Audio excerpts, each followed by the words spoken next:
Two songs, two cries for help, but who was in the most mortal peril? Abba, Rihanna, both sent distress signals out into the void. But which one was actually drowning in their emotions? Who was the true victim of love? I thought I would try out a new series, two artists, two songs with the same title. In this case, Abba and Rihanna, who of course both have a song called S.O.S, but I've never sat down and listened to either song's lyrics very closely. What were they really calling for help about?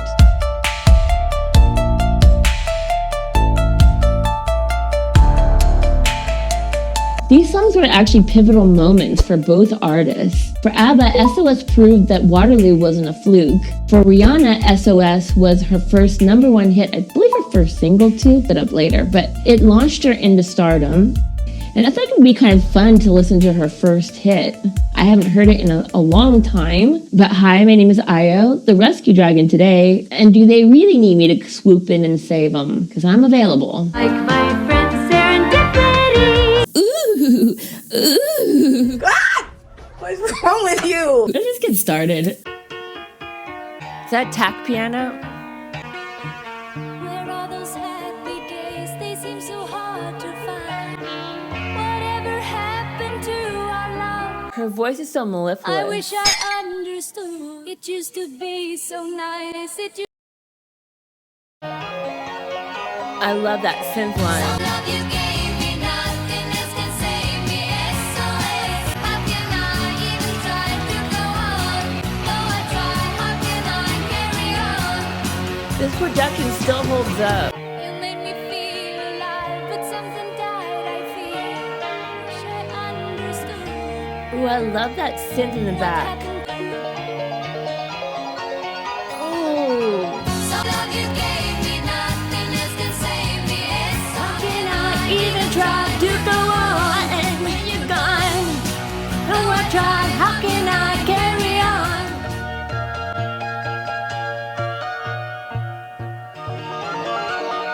So love you gave me, nothing else can save me. S.O.S. When you're gone, how can I even try to go on? Even try to go on and carry on.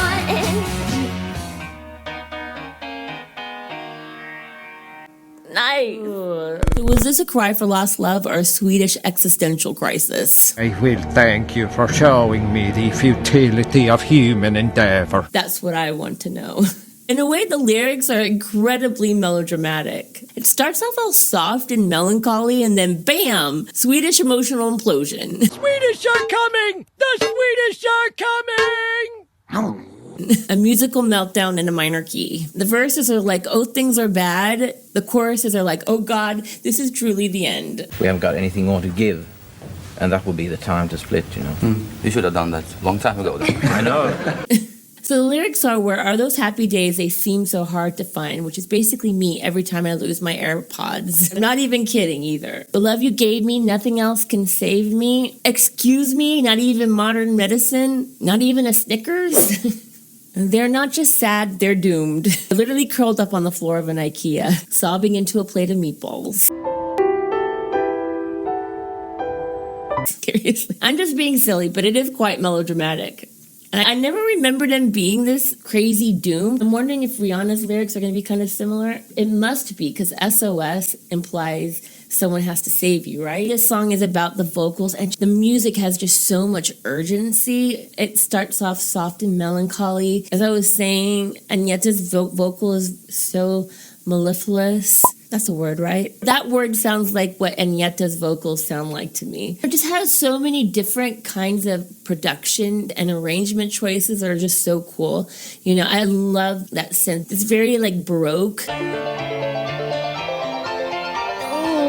It's very Baroque pop type of synth sound. But then in the chorus, when you're gone, how can I even try to go on? It has a real driving feel to it. And what is that sound? I'm trying to like think. Is that that kind of like thing? It sounds like a synth to me. When you're gone, how can I even try to go on? It's horns in the chorus. No, it might be synth. But it almost sounds like there's horn. Let me know in the comments if you know what the instrumentation is for this. Maybe I'll look it up later. But either way, it really holds up. production-wise, it still sounds so good.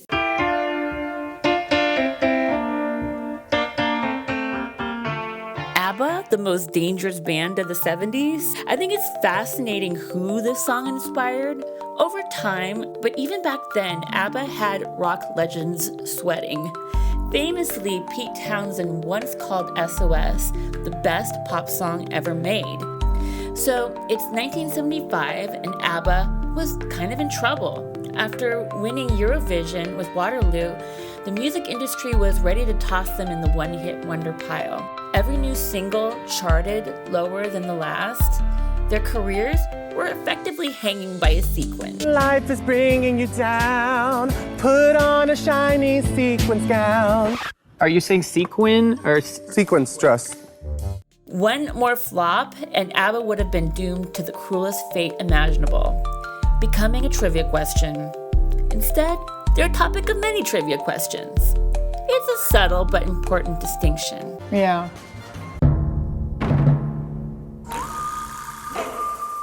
But then came S.O.S. It did more than just save ABBA's career. It somehow rewired the musical brains of punk and grunge icons. So let me get this straight. The Sex Pistols were ABBA stans? So Sex Pistols bassist Glenn Matlock once admitted that Pretty Vacant was inspired by S.O.S. But exactly what part did they borrow? That depends entirely on when you asked him. His answers included the intro's piano riff, the When You're Gone chorus melody. It was an intentional homage. No, wait, it was a prank. Wait, no, he was joking about it being a prank. That's punk for you. But it was also in Johnny Rotten's book, aka John Lydon, said that Sid Vicious was absolutely obsessed with ABBA. At one point, he even tried to get Agneta and Frida's autographs. And it's in this interview that Björn finds all of this out. Björn, may I ask you this question? I don't know if you're aware of the effect that it had on punk music, but I've been reading. Did we have an effect on punk? Well, apparently, according to Johnny Rotten's autobiography, Sid Vicious was a big fan of ABBA, and It's true. Yeah, he said Sid ran up to the girls from ABBA in the Stockholm airport and asked for their autograph. Sid was completely drunk and stuck his hand up. They screamed and ran away. Do you remember that? Do you remember meeting Sid at Stockholm? I don't think I was present. All right. Well, minutes here and ain't nobody caught this. It'll be a world record you're seeing here, folks. The other thing is that Johnny Rotten maintains that Sex Pistols' song "Pretty Vacant" was based on S.O.S. Oh. It was musically based on Pretty S.O.S. Vacant. Yeah. Now, are you aware of that? Are you aware of No, that? I never knew. Well, we've got both songs Truly, up in the. Oh, so you can compare. Just in case you've forgotten.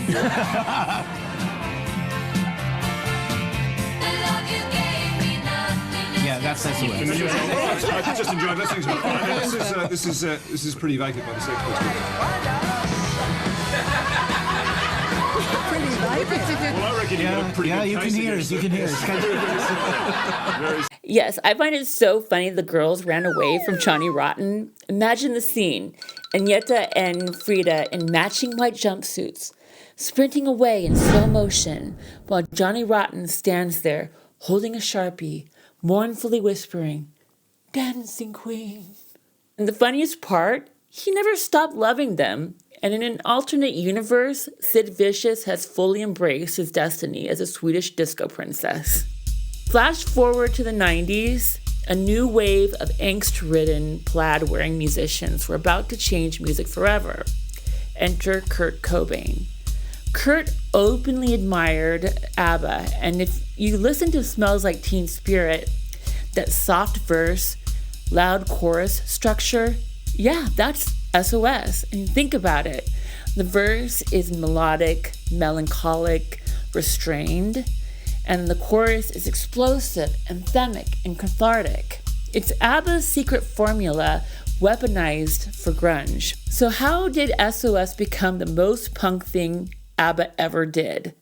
It turned punk rockers into anxious fanboys, and it might have inspired an alternate universe where Sid Vicious is the fifth ABBA member. And now for an important message. If you don't share this video, a dragon somewhere will be forced into early retirement and open a candle shop. Don't be shy. Step into the light. Do you really want that on your conscience? But seriously, it does really help the channel. And subscribe, or I'll send another dragon to guard your Wi-Fi router. You'll only get dial-up speeds from 1997. Yes, so you better subscribe and like the video. But let's get to Rihanna's SOS now.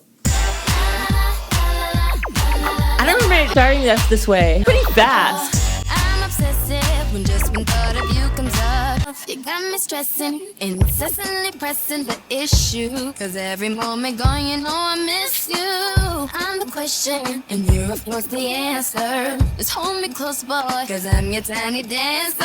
You Ooh, Tiny Dancer reference? Never got me calling out for help. Please, someone help me. It's unhealthy. Why does it remind me of running? Can't sleep at night. I like the vocal layering in this. I really love that rhythmic thing with the sample. S.O.S, please someone help me. It's unright. Oh, you boy. Can't sleep at night. Time, please, someone help me. Rescue me. Cause you on my mind. Got me losing it. Oh, Rihanna's voice is so unique. Boy, you know you got me feeling open. And boy, your love's enough with words unspoken. I don't remember this part at all. I'm telling you, you got me open. I don't know what to do. It's true. I'm going crazy over you. I'm back in S.O.S. I don't remember that part at all.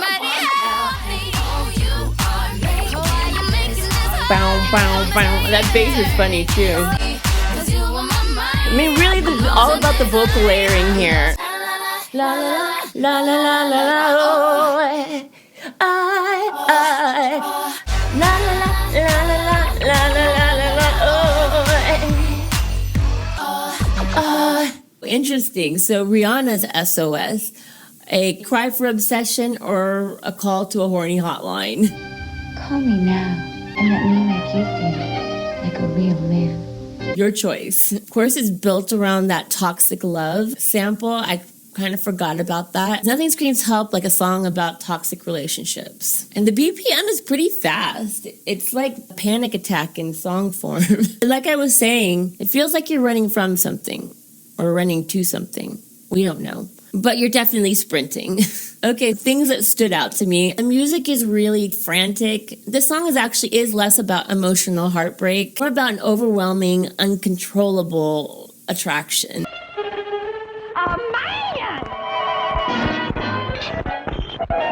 Okay, so the lyrics that stood out to me. I'm in this trance, I can't get out. Oh, so Rihanna's caught in the mirror dimension. Is that an Archimedean spiral? The mirror dimension is just geometry. You're great at geometry. You can do geometry. Oh my God. Clock points along the curve. Over, Parker. I'll come pick you up when it's done. We all have to practice those magical abilities some kind of way. No, but she is seriously, that does speak that she's addicted to this person. It's not healthy for me to feel this way. Finally, a pop song that acknowledges questionable life choices in real time. So Rihanna's not heartbroken in this song. She's a prisoner of her own attraction. She doesn't need therapy. She needs an exorcist. Call the Vatican. You know what she did? I'm real curious. This is a very different situation than Abba, because Abba, of course, writes her own music. And I know that Rihanna has written some songs, but I believe she doesn't write a majority of them. So I'm guessing this was probably written by somebody. So let's do a little background information on this. I'm obsessive when just one thought of you comes up. The year was 2006. MySpace was thriving still. Rihanna was about to become the queen of pop domination. But first, she had to make sure we all understood that she was in danger. You in danger, girl. And Rihanna's rise was comically fast. Like the ink on her high school diploma was barely dry fast. So Rihanna meets a producer while still in high school who helps her record a demo. That demo lands on the desk of Jay-Z, who at the time was running Def Jam Records. Jay-Z brings Rihanna in for a meeting, The first time she's ever met a famous person, by the way. It was my very first time meeting a celebrity, and I was really, really nervous. I was really scared. I remember being in the lobby before I met him, just shaking. They made the introduction. He played him the song, Upon the Replay, which was her first single she had already. And she walked into the office, and I heard the record, and I was really afraid of the record. It was so big that I thought the record would be bigger than her. Right. I thought the record, she would be the Upon the Replay girl. Forever. Yeah, but I took the meeting anyway. I said, let me just meet her. And beautiful when girl. I met her that day, I knew she was a star. Like, just her look, the way she walked into a room and her confidence, and she performed in my office. And she was, what, 17 years old at that point? She's 16. 16, and she has the confidence of it. She's like an old soul in a sense, right? Absolutely. And being so impressed with her, signs her immediately. It was the longest 12 hours of my life. Like, I was just waiting downstairs, and I was like, get the contract down here. I want to sign. I was so hyped. I didn't sleep for the next 3 days. Just like that, a star was born. No SoundCloud struggle era, no viral moment, just straight to the top. Well, kinda. I completely forgot about Ponde Replay. That was actually her first hit. But that song really underperformed, going to only number 2. That was Rihanna's struggle era. But S.O.S. was Rihanna's first number 1 hit. It was written by 2 guys named J.R. Rodham and a future mega songwriter named Evan Kid Bogart, who, similar to Rihanna, was speedrunning to success. Fun fact, S.O.S. was the second song he ever wrote. Kind of didn't know what I wanted to do in the music industry and was kind of like bouncing around, and I was developing a girl group on the side, and an unknown J.R. Rodham at the time, who was like my best friend, was like, why don't you try writing the songs? You rap, you write funny songs. So I actually I didn't realize I knew melody, but I wrote it like a rap song because that's all I know how to do. And he would go on to write from everybody to Eminem to Madonna. So very similar to Rihanna's journey. Originally, the song was supposed to go to Christina Milian, but at the last minute, it was handed to an unknown girl from Barbados named Rihanna. Evan's reaction? Excited for Christina Milian, but confused because he didn't know Rihanna had an island accent and thought, quote, she sounded funny. I remember listening to the demo. Me and JR drove around listening to the version with Rihanna, and we were like, what's wrong with her voice? Really? Why does she have such a weird accent?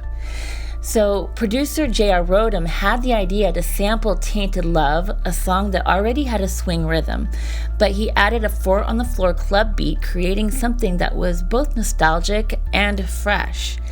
According to Rodham, the 80s vibe was already there, which gave Evan an idea. What if the second verse was just a bunch of 80s song titles strung together? Take on me, aha, you know inside you feel it right. Take me on, I could just die up in your arms tonight. I melt with you, you got me head over heels. Oh boy, you keep me hanging on the way you make me feel.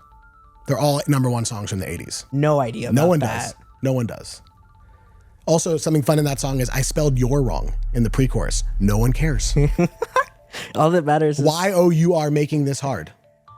It would be Y-O-U-R-E making this hard. True. Just to be, hey, you know what? Whatever.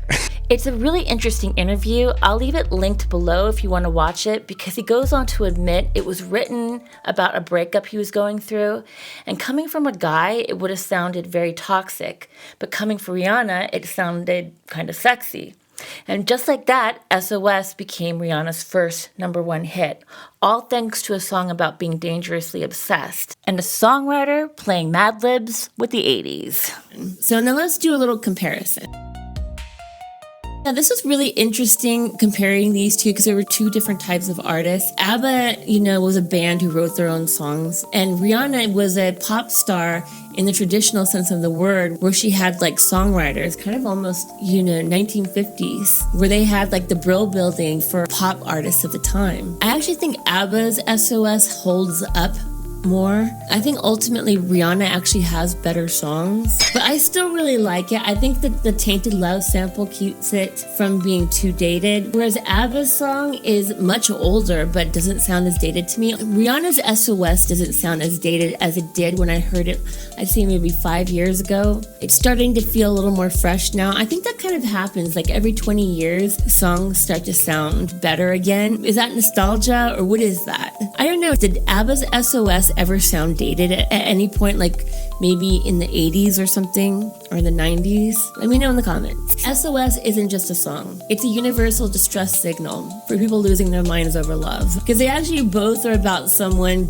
being addicted to somebody with very different results. And Yetta was singing for help because she was falling apart. Rihanna called for help because she was falling too hard. Who deserved my rescue mission more? I'll let you decide. Comment below if you ever sent out an SOS signal of your own, emotionally, metaphorically, or via carrier pigeon. Or dragon. Another question for you. Does writing your own song make it more personal, or does a great song transcend whoever wrote it? Like, comment, subscribe, and don't let love trap you in a nightclub or a Swedish winter. SOS out.